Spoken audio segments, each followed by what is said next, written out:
Hey everyone! Hello and Ooh, happy Monday. yes. No, your clocks are not wrong. We are an hour past our usual start time, but I've got a very good reason for that, Yes, you which do. we will be talking about in just a few moments. Hello everyone. Hello Carly. Hello. I'm Good to happy to see be you. here. I know both of us 2 weeks in a row. I know. Crazy. And you know who else is here? Mr. Michael Bingham. Yes. Yes, first in the chat today. Very excited. Congratulations. You got reservations for the UOAP nights. That's happening coming up. Is it 15th and 16th this year? Every year it's right around my birthday in August. And I am missing it this year because I will be in Canada. But have a great time. Those are a lot of fun. It's, that you don't have it's not quite one of these private after hour events. There's not free food or anything, Right. but they do have the rides open, and it's just cool to hang out with other annual pass holders. Of It's just a fun course. vibe. um, Also in the chat we've got Blossom and Michelangelo, hello, in Derek's corner, and Tolga, hello, welcome. Jaden, hello.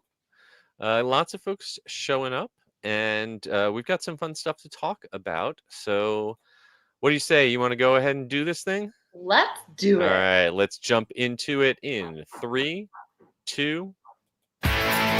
Please lower your head and watch your step while boarding. Welcome to the Attractions Podcast. You are all clear for dispatch. Have fun.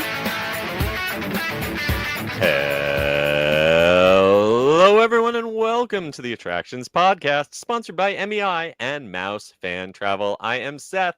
And I'm Carly. And we are here to talk to you about the latest and greatest in theme park news and more, as well as what's going on in our own lives.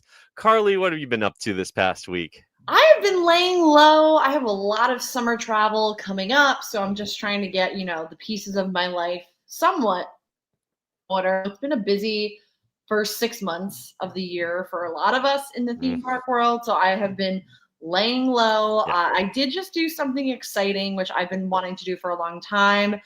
In August, I'm going to be in Amsterdam, and I just purchased tickets to Efteling. Oh, fantastic. Oh, that was an absolute highlight of my trip to Europe about a decade ago. Disneyland Paris is fine. And don't spend your whole time at theme parks. See Europe, not the fake Europe. But of all of the theme parks things that I did in Europe, Efteling was my favorite. I could easily spend 3 days there. Take your time. It's huge. It's absolutely massive, and there's so many little details to look at. So yeah, take your time and have a great time. Yes, Oh, I'm so really happy for you. excited. Fortunately, I only have like one day because it's a part of a business trip, but it's okay because I know I'll be back. I can't wait to go back with my family. This is just me solo doing like a scope out. If you've only got one day, they have a ride that's kind of like Mystic Manor from Hong Kong, a trackless dark ride. They've got a almost like a Pirates of the Caribbean style boat ride with animatronics. It's great. They've got a new Dance Macabre Haunted Mansion spinning ride. Yes. But you have to walk through the forest area. They've got a whole walkthrough area with old European folk tales and fairy tales, and it is a trip. That is like the heart of the park, and I'm most excited don't skip that. Yeah. Oh, I can't wait to hear all about that. I did not have anything nearly as exciting. Like you, I have been hard at work. I'm the typing cat on my computer keyboard, working on my.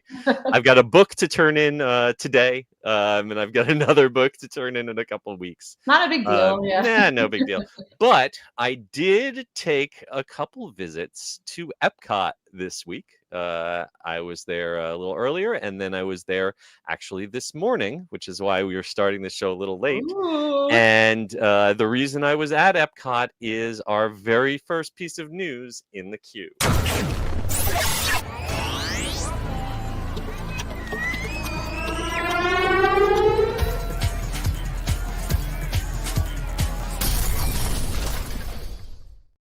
All right off the top at Epcot, the new Test Track 3.0 is officially opening on July 22nd, but cast member previews have started and media previews were this morning. I was out there with our publisher, Matt. We already have POV videos up of the new attraction. We've even got a side-by-side by sides. You can compare all 3 versions of Test Track for yourself. And here's a spoiler warning. I am going to talk about what you're going to see in the new ride and sort of walk you through step by step from the entrance to the exit. And I'm going to give my opinion on some of the things. I'm going to tell you right off the bat, I have a bit of a hot take. I'm a little salty about this upgrade. I'm not the majority opinion. Most of the people I talk to really like it. Like 3.0 better than 2.0, which I do too. I think that this is an improvement over the last version of it. But I also, in my personal opinion, think it's a bit of a missed opportunity. So boy, I'm very excited. Before you get into it, did you see that annual pass holder preview information dropped? I did not. No, that's good. That's breaking news. Yes. So I just wanted to say it. So if anyone has to go out and rush and make an appointment, a reservation. Yes. So basically it's July, I believe, 14th, 15th, 16th, taking off the 17th, 18, 19, and it's going to be operating on a virtual queue. For the first drop at 7 a.m., you have to have a park reservation. For the afternoon drop, you do not have to have a park reservation for Epcot. So go out there, make your Epcot reservations while you can.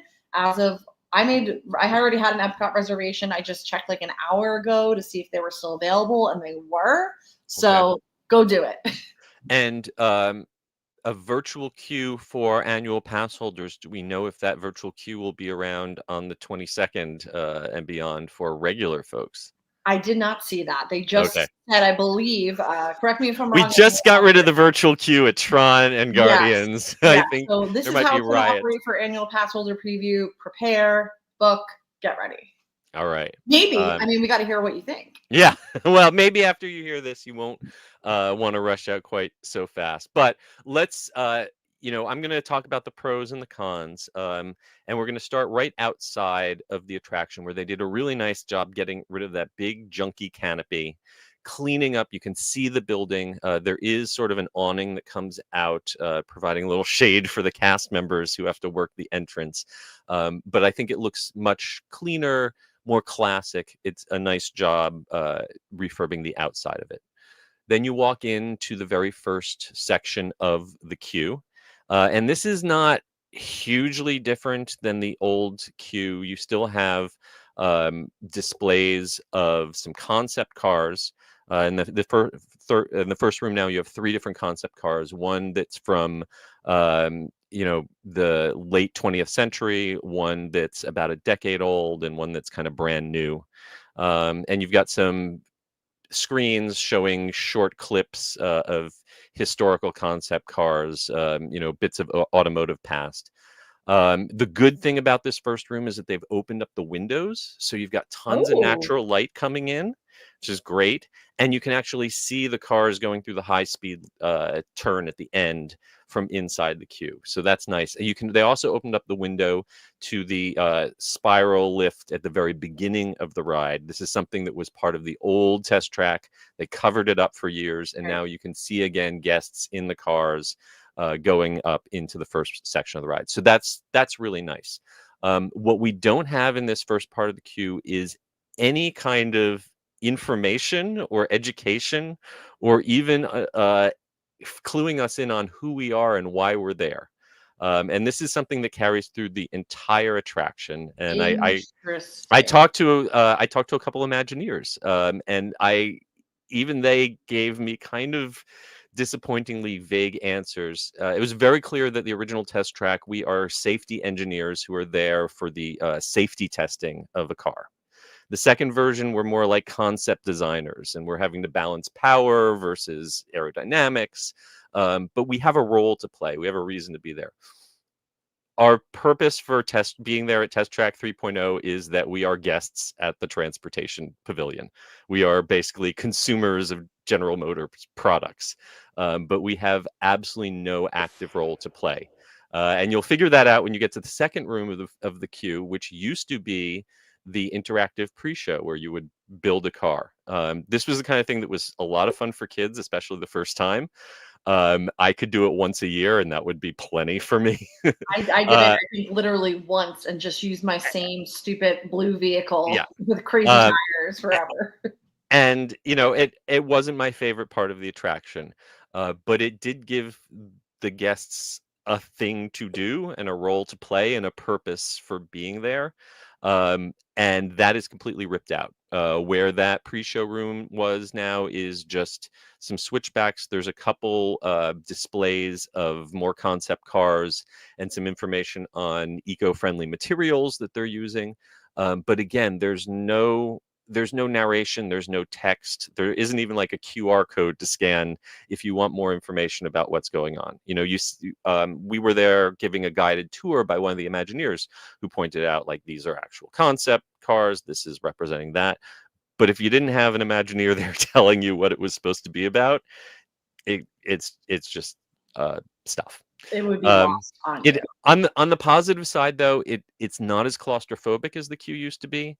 It's not as loud. The music they have playing is kind of spacey and zen. It's a little more soothing, the lighting and stuff. So it's a more pleasant place to spend time. But there is no reason not to use single rider, because there is absolutely nothing that you see in the queue that is worth waiting any time for. And there's no interactivity that you're skipping. There's no pre-show whatsoever. You go straight up to load. I mean, it's just so crazy because we had Tiana's Bayou Adventure open last year, and that queue to me is just as good as the ride. It's amazing with the beignets coming in and seeing all the newspaper clippings. Like, I don't want to hold up the line, but I want to look at everything. And that's, that's immersive. And there's really nothing re-rideable about this queue. There's no, you're not going to see anything the second time that you missed the first. So we get into the actual vehicles. The vehicles are identical to what they were before. They've been cleaned up and given a fresh coat of paint, but I think they have new headlights. That's about it. You go up the spiral to the seatbelt check just as before, and that first entry into the ride and that hill going up is very, very similar to the Test Track 2.0 Tron track. You still have just these kind of dark walls with some vague computery projections on the side, but they're actually way less animated now. It's a clean look, I guess, a modern look, but it's very simplified. And when you get to the top, it's almost pitch black. You go through the first kind of curve, and there's just black walls and some yellow arrows. It's almost even more stripped down than it used to be.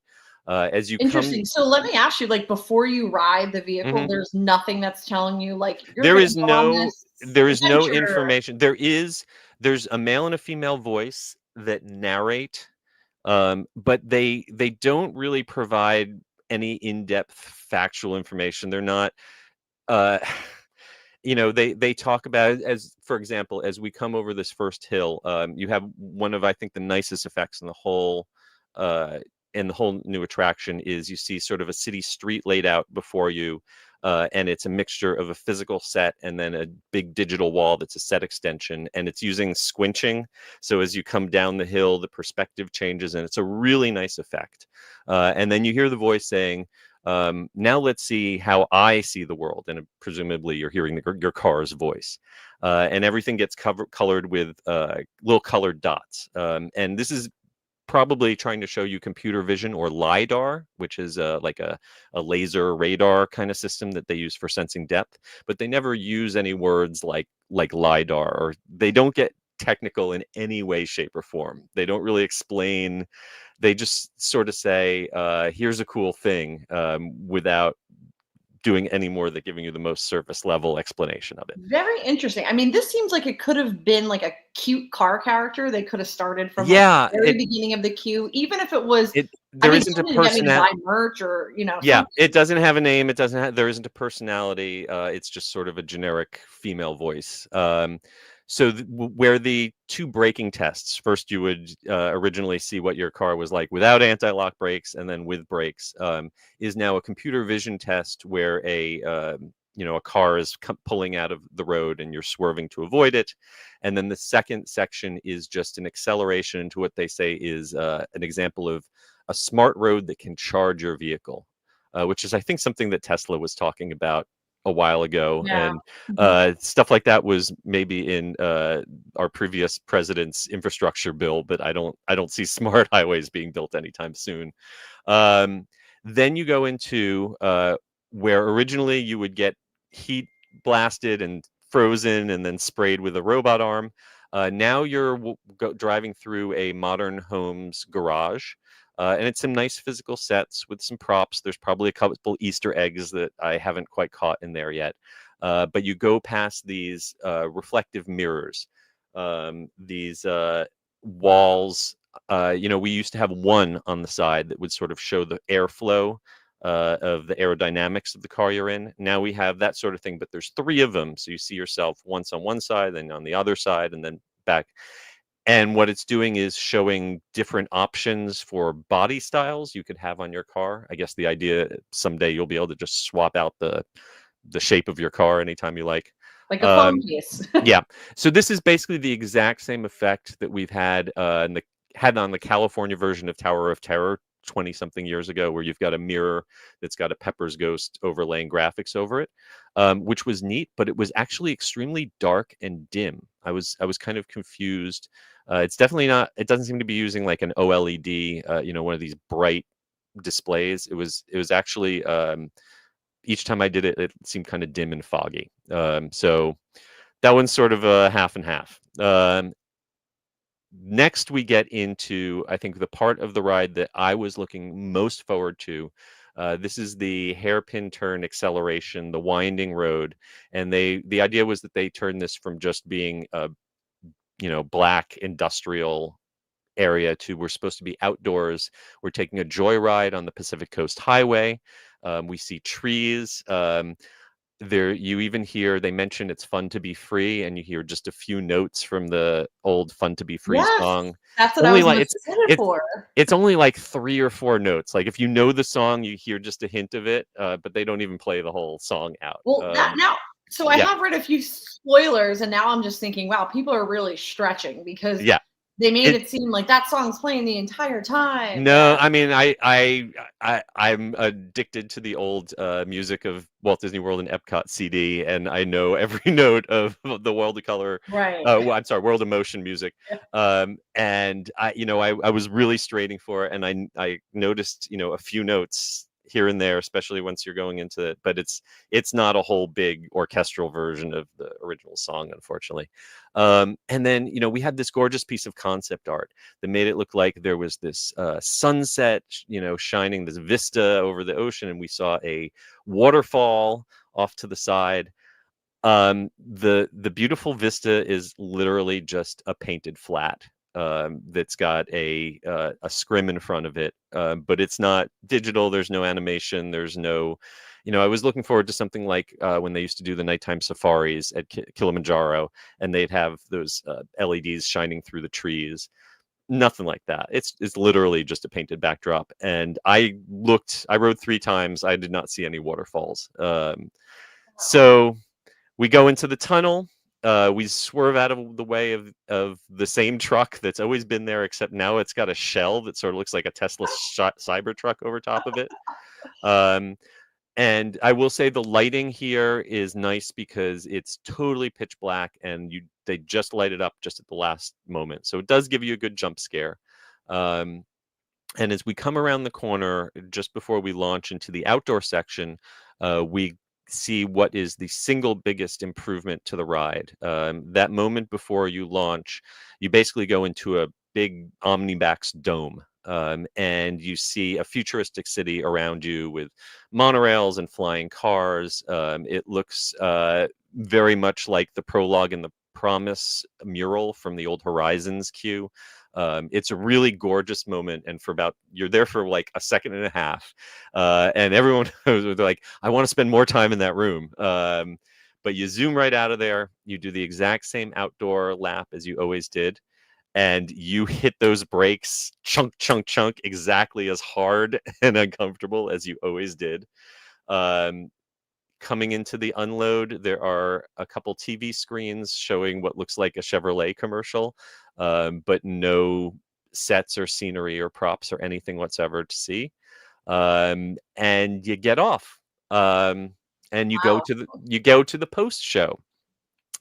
And if the ride itself was kind of like a lateral move, like, more modern, some nicer sets, but not really fundamentally improving anything, the post show I think is a huge downgrade, to the point where I asked the Imagineers, Are you done? Is this it?" And they're like, "Oh yeah, this is it." All of the interactivity is completely gone. There is nothing to touch or do. There is as you come out, you can tap your magic band to get your photo, and they told me that for opening day they will have different varieties of photo backdrops that you'll be able to pick from, which is something new I think for the Photo Pass. So yay. The wall where you used to be able to see how your car did and have giant display of everything is now just a big flat mural, painted mural.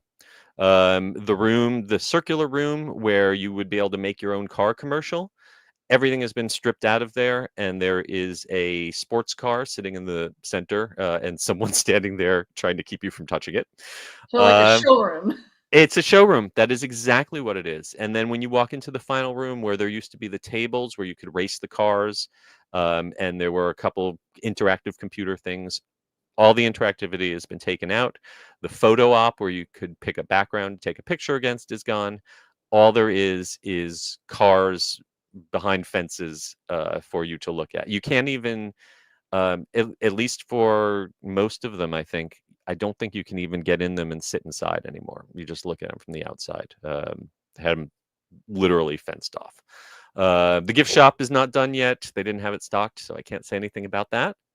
But that was my Test Track 3.0 experience. I know that was kind of a long rant. No, I just I'm like just a 20-minute set on that. But as someone who's been following it Yeah. and following the language of them I- kind of like teasing a lot of throwbacks to old Epcot, and Yeah. also as someone I've moderately looked at spoilers, but not over the top because Mhm. I'm going to be experiencing it soon. I don't understand what it is. Like I truly, and I think that you don't understand, I don't understand, because I honestly don't think the Imagineers understood. I feel like General Motors probably has a contract that says every dozen or so years you got to do something. And this feels a lot of ways as like an obligatory de minimis contract fulfillment. Like, we don't have to invest anything in the hardware. Maybe there are behind the scenes changes to the ride hardware, the controlling computers that are invisible to the guests. Sure. But in terms of what is guest facing, I knew who I was or what I was supposed to be doing, what my purpose was there in the previous versions.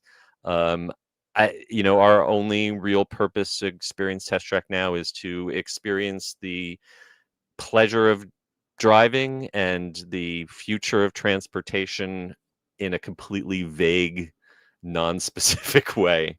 yeah, Uh, I was totally envisioning going through like the history of transportation. through different and when movies. they hinted at the World of Motion, saying Yes. World of Motion, I thought we would get a bit of, because the greatest part of the World of Motion is all those funny, humorous vignettes about the past. Seeing, comparing how people, had horse-drawn carts or steam locomotives. There is no humor in this. I mean, there's maybe in the narration, there's a few little jokes, but it's not funny. I don't think it's trying to be funny. Um, there's just not a lot of there. Yeah. It is. I think maybe the purpose for this was just to create something that wouldn't look too dated for the last 10 years, or for the next 10 years, because the Tron track look was obviously kind of a little past its expiration date. And I think this is like generically modern enough that it should still look okay in 2030. But it's not adding anything new to the conversation. It didn't educate me or inform me or do anything to thrill me that the old version didn't do. It is Interesting. better. It is better than 2.0. just because it's got a few more fleshed out physical sets and a few new video tricks. But on a, it really should have been called 2.1, not 3.0. Yeah, I mean, if we Um, didn't lean fully into Epcot nostalgia, I'd Yeah. hope we do something like a Cranium Command Buzzy Yeah. character, where we have like, not that I want to No. dumb down a I ride mean, and make there it isn't. silly, but just something cute and If funny. if you're gonna dumb it down, give it some humor, give it some character. Yeah. And I mean, not only is there not, an animatronic or anything, there isn't a single moving physical prop. I always remember the first version of Test Track. I know it hardly ever worked, but I love that moment where you came around the corner and you saw the other car slam into the crash test, and just one physical prop moving would have helped me out a lot here. Right. And I So think it's that like kinetic energy that you need, even if it is like a flowing fountain. I think of like yeah. the old Polynesian lobby. There's something that draws you in when things move, not just you moving. No, but I'm gonna repeat. First of all, very grateful to Disney for inviting me, having me out. The Imagineers that I talked to were all great. They had wonderful bacon croissant sandwiches for breakfast. Yummy. They took good care of us, and I do feel like mine was the minority opinion. I feel like most people were fairly happy with the experience. But I think they were just happy because they had fatigue from going through the creating a car room for so many years. That is, Because I mean, I am relieved that when I know now when I do that as single rider, I will not be skipping past anything. So that is nice. And I wonder if our old cars are still embedded in our Magic Band somewhere. oh, Someone will good come up with question. an app to read them. I think they're lost to time now. Yeah. So, and the maybe if I was only an East Coast person, I would feel much better about this. But in just the last couple months, I've ridden both Radiator Springs Racers and Journey to the Center of the Earth in Japan, both of which use the exact same technology as Test Track and use it to tell stories and really take you to another world. And so I guess I'll be waiting for Test Track 4.0, huh? I think we have a long time. Yeah, 12 years goes by real quick. It does. All right. So next up, in other Disney news, the 26th of this month was 626, and everyone knows that means Stitch. He's got a big hit live action movie still running in theaters and coming up on $1 billion at the box office. So people are Stitch fans all over the world, and he is invading yet another Tomorrowland. Shanghai Disneyland is transforming a portion of Tomorrowland to celebrate Stitch and all his friends, and it's going to be growing even more later this year. Yeah, so this may be controversial. I am not on the Stitch bandwagon. It is to me, it's polarizing because I also know a lot of other people that aren't, and then the other end is so hardcore. You still have not forgiven him for that toilet paper stunt where he covered Never. Cinderella Castle with Yes. toilet paper. I appreciate Stitch because I think he's the closest thing that Disney has ever had, other than maybe Roger Rabbit, to a Looney Tunes character. A character that doesn't have to be nice and play by the rules, kind of like what Mickey Mouse was when he started out before he got all round. Kind of a jerk, yeah. Yeah, kind of a jerk. But he's a lovable jerk. And so he has a new home now. It's Stitch Starbase. As you go into Tomorrowland at Shanghai Disneyland, there's kind of a new marquee area, and it's got a teleporter post that lets you beam yourself over to Stitch's spaceship. That's how you, in terms of story, transition between the original Tomorrowland and into this new Stitch themed area. Stitch himself is going to be climbing on that post, and they've even got a temper meter to track how mischievous he's being. I wish we had some pictures or video of that. We don't have that yet. But you'll be able to have a video chat with Stitch. This is an attraction. They have space chat with Stitch, which is kind of like Turtle Talk, but using Stitch. And there's also theme diming, shopping, and of course, meet and greet characters with Stitch, Lilo, and Angel over at Galactic Gathering. Very fun for the Stitch enthusiasts. Yes. And finally, if this sounds good enough that you want to hop on a plane to Shanghai, first of all, check your visa situation. But also, you might want to hold off until later this autumn, where it's going to expand even further with the Galaxy Play Lab.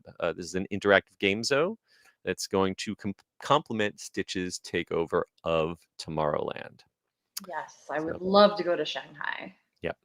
And speaking of Stitch, a little closer to home, Disney celebrated the legacy of Lilo and Stitch, which was actually hand-drawn right here in Orlando at the Disney MGM Studios, RIP. They gave us all a very rare look inside that defunct animation studio that still exists backstage at the Disney Hollywood Studios. Back on June 26th, they published this great article I encourage you to look at on the Disney Parks blog with some really beautiful and sad photos. Yes, I This mean, hurts. it's such a time capsule into the 90s. It looks amazing. I just Yeah. want to be in there. I want to draw and then go have like a drink at the catwalk bar. It like conjured up all these old Yeah. MGM Studios memories. Yeah, if you did not ever visit Disney Hollywood Studios back when it was Disney MGM Studios, originally it was not about rides. It wasn't about Star Wars. It wasn't even about the Muppets on opening day. It was about getting a backstage view of how movies are made, and that involved a tram tour, which was very long and elaborate, and went through streets of New York and past the Golden Girls house. And then the walking tour. Eventually, so the walking tour was kind of a live action portion of the walking tour where you saw how special effects were made. But for me, it was the Disney animation walking tour that was really the heart of the park. Actually getting to go through and looking through these windows, seeing these like rats in a laboratory, real live animators. Yes, Yeah. exactly. Except, instead of being interns who were splicing little plants to be sold in the gift shop, they were actual animators making actual movies. And it was kind of, I have a friend, Thomas Thorsbecken, who was an animator here during this time. And the stories that folks tell about this building, and it really was like, it started out, they were the scrappy outcasts. It's like all the prestige work was done out in California at the real animation studio, and they got things like the Roger Rabbit shorts, to work on. And it was kind of, I would still take it. yeah. But it was kind of, at first, it was sort of like, oh, this is a tourist attraction. We just sort of have to give them work to do, so it looks like they're really animating. And then they saw how good the work they did, and they went up on to work on, I think, Brother Bear was done there, Lilo and Stitch. Yep. And really, like, Lilo and Stitch for me was, I know Princess and the Frog was supposed to be the revival, but for me, Lilo and Stitch is kind of the last gasp of traditional Disney hand-drawn animation. And for that, it's kind of a landmark. And to see pictures of this building, it's now being used as offices, but they still have all the old artwork up on the wall. They would create these beautiful murals celebrating each film that they worked on there. And you can see some pictures from concept art of Mulan and also from Lilo and Stitch. And I'm sure there's important work being done in those offices there, but it's not the kind of artistry that used to happen. Right. And, Disney sometimes like whitewashes the past. So I was really shocked. Yeah, that they haven't painted this over. Yeah. Exactly. But I guess it's kind of like the old Nick Studios backstage there. A lot of that old stuff is still just sitting there. But Right. Yeah. Oh, yeah. Outside of the Blue Man Group Theater, that's all blocked off now because they're working on the construction for Rip Ride Rocket's replacement. But I'm hoping if I get to go back in those bathrooms again, that the slime tile is still I will be there. Devastated when They take that out. That'll be a tragedy. So this all looks like it's preserved in time, which I think preserved in amber. Yeah. Absolutely amazing. And incidentally, what was once the public facing part of that animation tour is now Star Wars Launch Bay, which you got some sad pictures of how I empty was that is. just about to say, I don't go in there often because it's There's no sad. reason to. It Yeah. is in. I think it was Blake that wrote this, but he Yeah. described it like half A abandoned dead mall. mall. Yeah, Yeah, dead exactly. mall. But if you look at some of these aerial photos we have, and you can see where that Star Wars Launch Bay is, and continuing through to these animation offices, to see these pictures, it really makes you wonder, why instead of tearing out the Muppets, why this couldn't have become guests use space once again. And I know there were rumors on just a few days ago that there was going to be some big announcement for Hollywood studios beyond the Muppets, which I didn't hear any big announcement. So that might have been just overeager fans hoping for something that isn't happening. Yes, we are all hoping, and yeah, it's Yeah, crazy. but all this looks ripe for redevelopment to me. The historical value of those offices aside, those folks who are not guest facing, I'm sure could be working somewhere else. So we will see. We will see. All right. Hopping over from Disney to Universal, something I did not have on my bingo card even before the first Universal Horror Unleashed year-round Halloween Horror Nights experience opens in Las Vegas in just a few weeks in August. They've announced location number 2 is coming to Chicago. A surprise. So if you're up there in the Windy City, going to get a little chillier when Jack the Clown and the rest of Universal's Horror Night icons show up sometime probably in 2026 or 2027. They did not announce an opening date for this. I'm not entirely sure that Universal was planning. I feel like this was maybe announced by the city of Chicago first, and then Universal quickly followed up and said, "Yep." But I'm shocked of them announcing this, almost stepping on the tails of the Vegas haunt. Yeah, it was very surprising. I mean, we have the Vegas one coming up August. I mean, it is very interesting, but I will say in Chicago, we do have that year-round permanent Harry Potter store, like the one in New York. So maybe they're seeing the early success of that, or in these major cities, there's so many themed attractions popping up that are permanent structure. So I guess it's not surprising, but I just didn't expect this, and I didn't expect Chicago. I would have maybe guessed New York before, which has done so many permanent horror adjacent. Well, what I can say is in all the tourist areas of New York right now, rent is hard. Space is hard. Like, there's lots of empty space, but landlords don't seem to want to rent it. A lot of places, it seems like they'd rather have an empty storefront than an actual tenant. Right. So I'm not sure if I would want as a business person to try to find rental space in New York, but Chicago's urban core has been going under a lot of redevelopment. This is in the River, North, and West Town districts on Chicago Avenue. And this is going to what used to be the Tribune Distribution Center. As a newspaper person, this both hurts and warms my heart. It's sad that the Chicago Tribune newspaper had to downsize and get out of their massive distribution center because print is on its way out. But at least this isn't a cool adaptive reuse of that building. Right. Putting in there. And this is also, you mentioned there's the Harry Potter store in Chicago. There's also a new casino that is opening up apparently right across the street from here. So I am sure that they are counting on a synergy of foot traffic.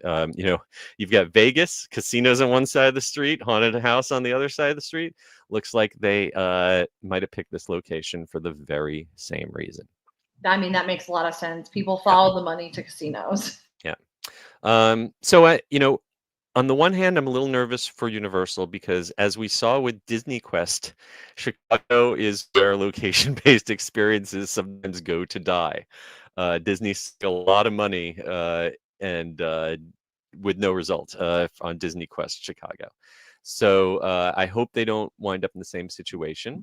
Right. And but also, we haven't seen success is really in year-round horror. There was in Yeah. Vegas, like, over 10 years ago, Eli Roth had the Mhm. Goretorium, and Yep. that was amazing. I loved it. That did not last long. No, So not it's long at all. interesting to gamble on another year-round haunt.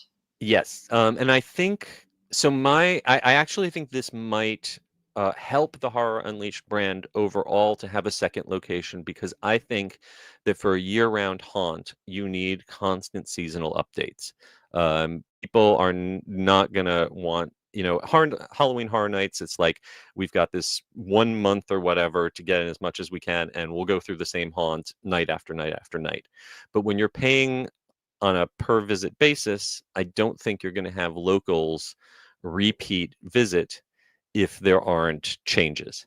And by Agreed. And having also, more, like, we don't know the prices, but Mhm. we can guess they're gonna be on par with Vegas, and these activities are expensive. There's a Yeah. reason why they are almost as expensive, sometimes more than a one-day ticket to a theme park, Mhm. and they don't take the whole day.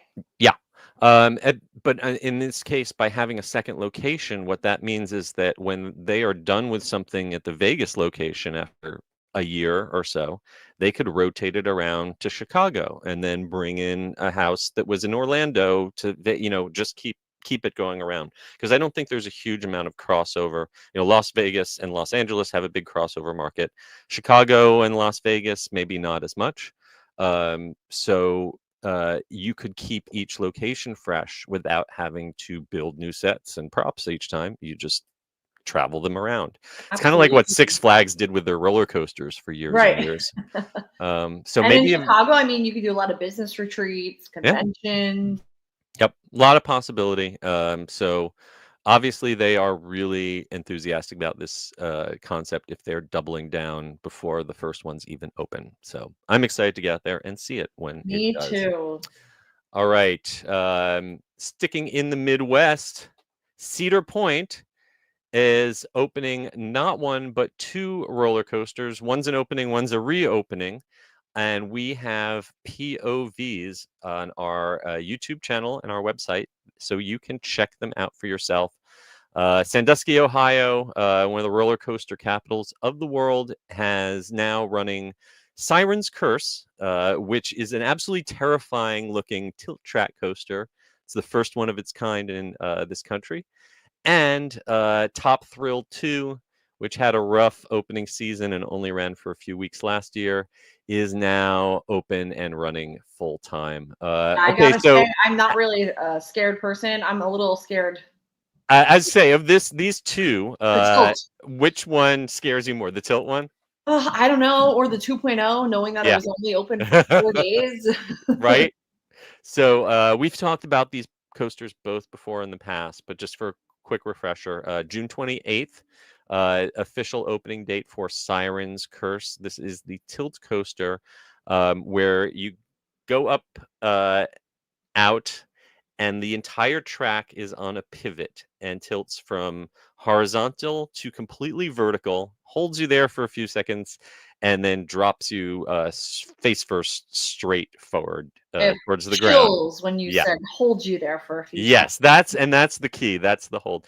If you have done Harry Potter and the Escape from Gringotts at Universal, you've got an idea of what a tilt track is, because at the very beginning of that ride, your vehicle tilts down, but that's like maybe a 45-degree tilt. There's also no imminent danger because I'm inside a building. I'm not Right, jumping out of right. the sky. Exactly. This time you are going full tilt straight down, and those moments of contemplating your fate, a lot of dive coasters like Shikra do a similar thing at the top where they sort of slow you down, hold you there for a moment, but usually they hold you there where you're still kind of at an angle. This is holding you when you are looking straight down, gravity pulling At your all the life, way. future underground. I don't know. Yeah, I will do it, I will say, but yeah, this is maybe a one and done Yeah. situation. And it's a lot. I've watched the POV videos, and listening to people scream on this one is quite entertaining. Maximum speed 58 miles an hour, maximum height 160 feet. Serious coaster, 48 inches minimum requirement probably don't want to bring the little kids on this one for sure. Not at all. Yeah. And then the only thing I will say is that they came up with this theme involving the mythical sirens who live in Lake Erie. But from what I saw of the queue and the load station, it doesn't look like it's really heavily themed at all. I will say there was a little bit of stuff in Oh, okay. the queue. All right. But yeah, I mean, not like maybe what we're accustomed to Yeah. for like a Disney or Universal attraction. Right, An attempt right. was made. Likewise, back on May 3rd, Top Thrill 2 reopened. This used to be called Top Thrill Dragster. And this was kind of a pioneering launch coaster that hit insane speeds, went over a big top hat, and basically took you back to the station. Now it launches you forward, it launches you backwards up a spike, and then launches you forward again. So now everyone gets to experience the rollback that used to be a malfunction. And this was supposed to open back last August. I ran for a few days, and then they're like, no, Zamperla needs a little more time to make this work. So it is officially open. It seems to be running. So good luck getting on both of these. And let us know what you think, or just play it safe and just watch our POV videos from the comfort of your own home. That's what I'm doing. If you're heading out to Cedar Point this season, they are now selling gold season passes, and they even have a summer pass that's valid now through Labor Day for only $115. So that's a lot less than a one-day ticket to most of the parks we talk about. So go and check it out if you dare. I don't dare. For our last piece of news in the queue, we recently had an attractions experts Q&A series. Roberta Perry stopped in and shared with us a little tidbit that Sega is working on bringing Sonic the Hedgehog to life in location-based entertainment projects in Europe, Japan, South America, and right here in the United States. This is definitely in the development phase. We don't have any announcements of a location or what kind of attraction this will be. But Perry did tell us that they are working with Sega on some great projects, and says this is the first time they've been in the location-based entertainment marketplace in the United States. And promises a lot of Sonic the Hedgehog projects are being developed right now. So amazing. I mean, we know how successful Nintendo has been, so Yep. I mean, why not go for it? It's almost kind of surprising that we don't have more Sonic the Hedgehog in theme parks here in the United States and around the world. I'm old enough to remember the days of Super Nintendo versus Genesis, where Sega does what Nintendo don't, and how the battle between Mario and Sonic, that was like people got into play yard fights over that kind of thing back in the day. Absolutely. I mean, the chokehold that Sonic had on me as a child, like I was way more into that than maybe later on Mario Kart. Yeah. Way more into Sonic. So you're so right. It's taking so long. And Sonic was a little ahead of Mario in the movie business, because he's going to have 4 films pretty soon, whereas Mario's only got, well, the old live action film that we don't talk about, and the one pretty decent animated film. So hopefully Sonic will also be able to catch up on theme park side. The only theme park Sonic thing that we could really pull up was for a short time at Alton Towers in the UK. They turned their Spinball Whizzer, which is a spinning wild mouse coaster, into the Sonic Spinball coaster. That was back from 2010 to 2016. Right. But it was still quite light on the theming. Yeah. My only concern with, we saw when Mario Kart came to the Universal parks, as popular as that ride is, you still have people complaining that a Mario Kart ride should be fast. It has to go fast to really be Mario Kart, not a slow moving dark ride. Well, Sonic is certainly all about speed. And so if you have a Sonic ride that is taking you through the levels of the game, through loops and stuff, and it's not actually fast. I think people will complain just like they did about Mario Kart. Oh, absolutely. Yeah. We've got some other little tidbits about video game attractions, like the Uncharted roller coaster in Spain, or Last of Us coming to Halloween Horror Nights. So go ahead and read that whole article, and let us know what kind of a Sonic attraction you would like to see come to the United Roller States. coaster. Yeah. It should be, way back in the day, Togo used to have a model of roller coaster called the Ultra Twister, which was like you sat in a little capsule and it could spin you and flip you in any direction. It was notoriously brutal. I don't know if any are still operating. But something like that could actually make you feel like you were rolling like Sonic. Right. That's what I was thinking, roller coaster, because the loops is like a roll. Yep. They would definitely have to have a air sickness bag in every cabin. And multiple launches. Yeah. Oh boy. Okay, well, that brings us to the end of this week's news in the queue. But before we jump into this week's main attraction, it's time to hear a word from our sponsor. The Attractions Podcast is brought to you by MEI and MEI-Travel. Whether your next vacation is a magical trip to the theme parks, an exciting adventure to the pyramids of Egypt, or just a relaxing cruise on the turquoise waters of the Bahamas, MEI-Travel provides premium service and expert advice to help you get the most of your vacation.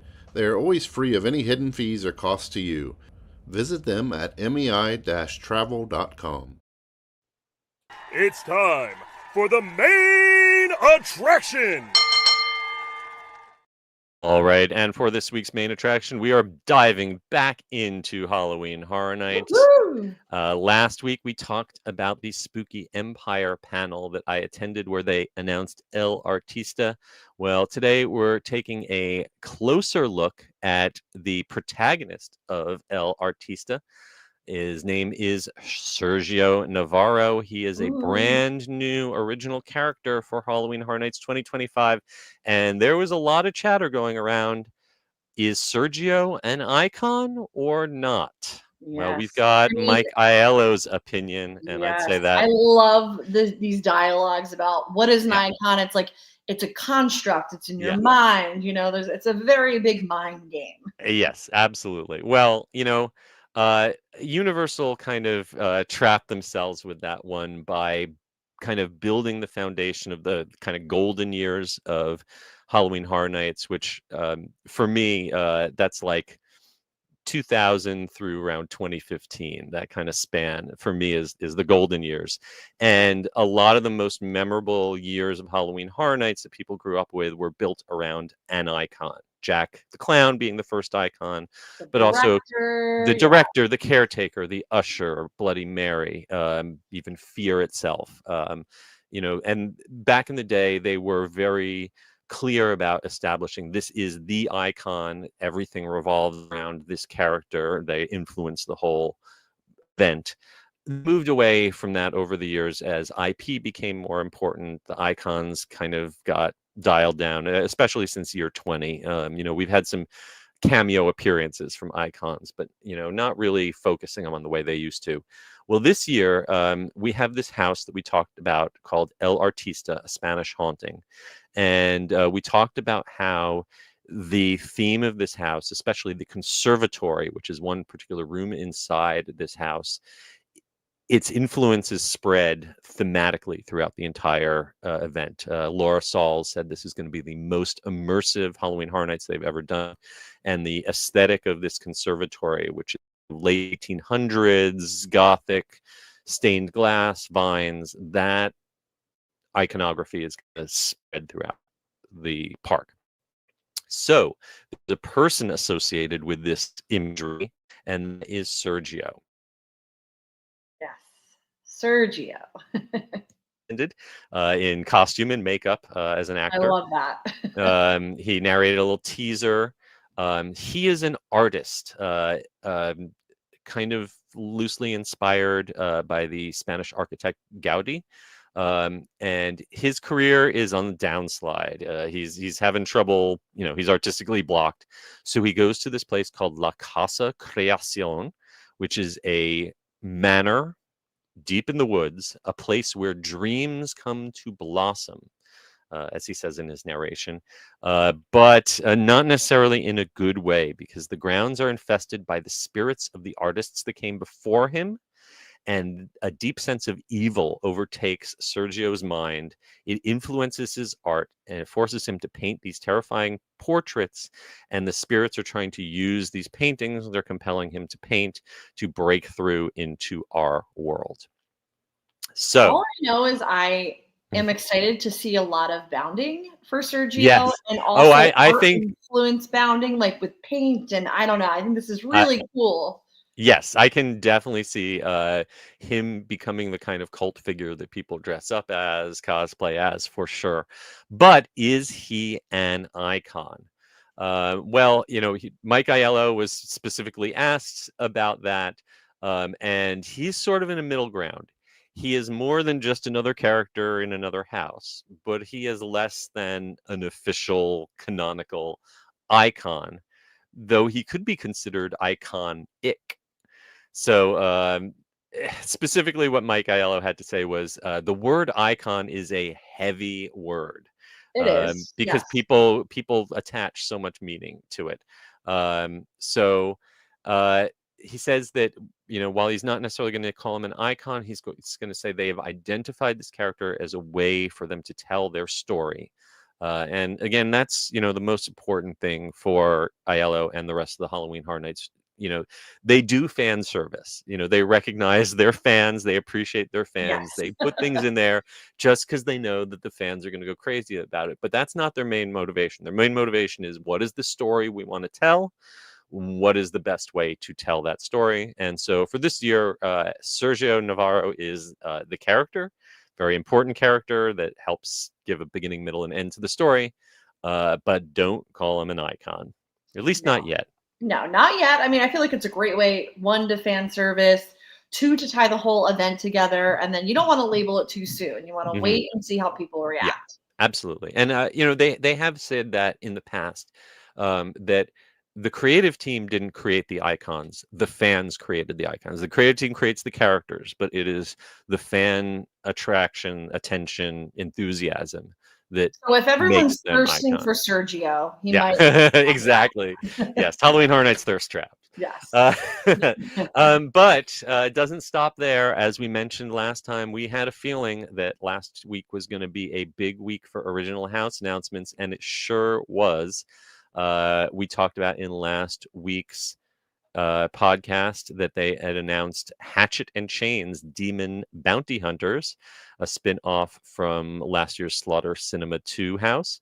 Well, we've got 3 more original houses, brand new original concepts, not based on any existing franchise.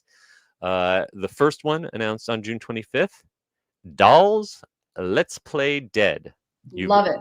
You're going to become doll-sized, so hopefully giant oversized sets and props to make you feel small, and you will be hunted by toys that have been burnt, melded, and stitched together by a twisted little girl. Oh, I love this so much. This just gets me so excited. Again, I'm excited. Like, I feel like fans will love this, again, with the cosplay and everything. I mean, this just sounds so cool. Were you the type of kid who would abuse your Barbies? I actually didn't have Barbies. I was more into G.I. Joes. I was okay. Yes, that was my thing, but probably. Well, this sounds to me like they took that scene from Toy Story with Sid and all of the mutant toys and turned it into a haunted house. So I am there for that one for sure. I mean, I feel like the set design in there could be really cool with dramatic children's rooms. I think that just from this color scheme that they're giving us with this key art, that every year we have a lot of houses that are dark and murky and gray and black. But I always love it when they give us 1 or 2 houses that are bright and colorful and just kind of like an assault. And the mix of these purples and oranges and reds makes me happy. So yeah, I definitely, based on what they could do with it, I think that might be my most hyped one for now. Next up, we have Grave of the Flesh. This was announced on June 26th. Welcome to your funeral, where it's about to go from bad to worse. You'll enter the underworld and be hunted by flesh eaters for all eternity. And this one makes me happy for two reasons. One, the reference to Welcome to Your Funeral. There are a couple haunted houses in the distant past that were graveyard based that had a moment where you would actually walk down into a grave. And I'm hoping that that implies that they do that again, because that was one of my favorite Yep. kind of scenic effects. And I love this key art of this. It looks like a punk rock zombie to me. It looks like a zombie with a mohawk, and it love gives that. me a Return of the Living Dead vibe. The Return of the Living Dead films were kind of these 80s splatter punk. They were unofficial sequels to the George Romero Night of the Living Dead, but done with a lot more humor. The idea of zombies eating brains actually comes out of those movies, not out of the Living Dead movies. So if that is the vibe they're going for, then I am very excited for that. Yeah, and I think another IP banger. Yep. This is great. And then finally, this one is a very original. It's so original that I don't even know how to pronounce the name because I don't think there are enough There's no vowels podcast in about that this word. yet, so we're gonna have to wait. Yeah. So this one is called, forgive me, Gunken, spelled Perfect. G-A with an accent, L-K-N. I feel like maybe that's a Klingon name or something. It really sounds like it. Gunken, monsters of the north. In a remote northern village, a wicked being rises from the dead with a horde of monsters try to escape the belly of the beast. So this looks like it's kind of got maybe a Nordic sort of aesthetic with the snow and ice that we all love from past houses like the Yeti. I love it when they do cold houses and snow houses.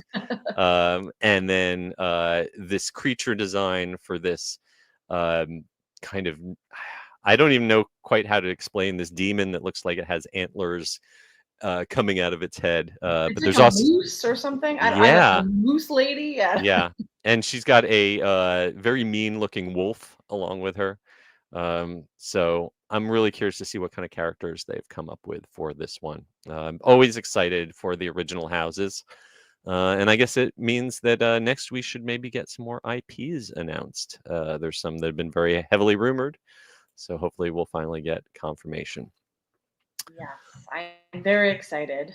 Yep. Of course, as we've said before, tickets are on sale now. And if you want to get some of these, like that Premium Scream night happening on August 28th, snap them up while you still can. I think the only thing that we do not have yet is the Frequent Fear tickets. That is correct. Yes. Yeah, Everything and, else, though, get it. Yep. Yeah. All right. Well, that is just about going to bring us to the end of another episode. But before we go, let us check in with some folks in our comments. All right. So we have in the chat Michael Bingham. As always, excited about Test Track 3.0. This is going to be his first time ever going on any version of Test Track. Wow. So for someone who has not experienced the first and the second, I'm very curious to see. Let us know next week what you think. Love to hear it. Yeah. And also, Michael's excited about Stitch. He's trolling me. Yeah. But he did have an there. Yes, if you want to see a little bit of the animation building, look up an old episode of Full House, the House Meets the Mouse episode, where Joey takes a tour of the animation building. So we've also Michael's got all the comments today. He is also excited for the idea of a Sonic roller coaster. I think that could be great. Yeah. And I'll let him have the last word, Mike. It's the Michael Bingham show today. He is hoping that we get an announcement of a WWE haunted house. That has definitely been a very strong rumor. I've heard. Wait, I need to know because yes, I've heard that. What are your thoughts, real quick? You know what? I've been hearing Universal and WWE having a partnership going back 20 years. I mean, back when they closed down NBA City, that was going to become a wrestling Hall of Right. Fame. Mhm. I do think there's a lot of crossover in the fandom. I know there's crossover in creative. There's a bunch of people in creative who are huge theme park fans and vice versa. But honestly, like WWE and its owners have, or former owner, I don't know, former controller, so many controversies, so many issues over the years. I don't know. It's a bit of a risk. So wait and see. I'm not saying it's not going to happen, but I'm counting more on a Terrifier haunted house than Yes. a WWE haunted house. So if only one of them's going to happen, I would say Terrifier comes first. So. But yeah, I haven't been a wrestling fan since it was called WWF and Andre the Giant was still around. So what do I know? I got nothing. All right. Well, before we go, I also want to thank again our sponsors, MEI and Mouse Fan Travel, and to remind you that our new Epic Universe magazine is out now. Our Epic Universe magazine is the ultimate grand opening souvenir for Orlando's newest theme park. It's got 64 pages of photos, vacation planning advice, and behind-the-scenes secrets from all 5 portals: Super Nintendo World, Dark Universe, the Wizarding World of Harry Potter, Ministry of Magic, How to Train Your Dragon, Isle of Berk, and Celestial Park. It's not every day a new theme park opens in Orlando, so mark the moment and celebrate history with the Attractions Magazine Epic Universe grand opening issue. Now available at attractionsmagazine.com. All right. Thank you all so much for joining us. Please give us a rating or review on Apple Podcasts, Spotify, or wherever you happen to listen to the podcast. And if you're watching us on YouTube, please give us a like and a subscribe. And be sure to follow us at attractionsmagazine.com and search for Attractions Magazine on all your favorite social media platforms. Carly, where can folks find you on the interwebs? Yes, I am on Instagram at Adventures by Carly. And I am at S. Kuberski and at The Unofficial Guides. And you can find copies of my guidebooks at theunofficialguides.com. And until next week, we hope you folks stay safe, try something new, but most importantly, have fun. We will see you again next time. Bye.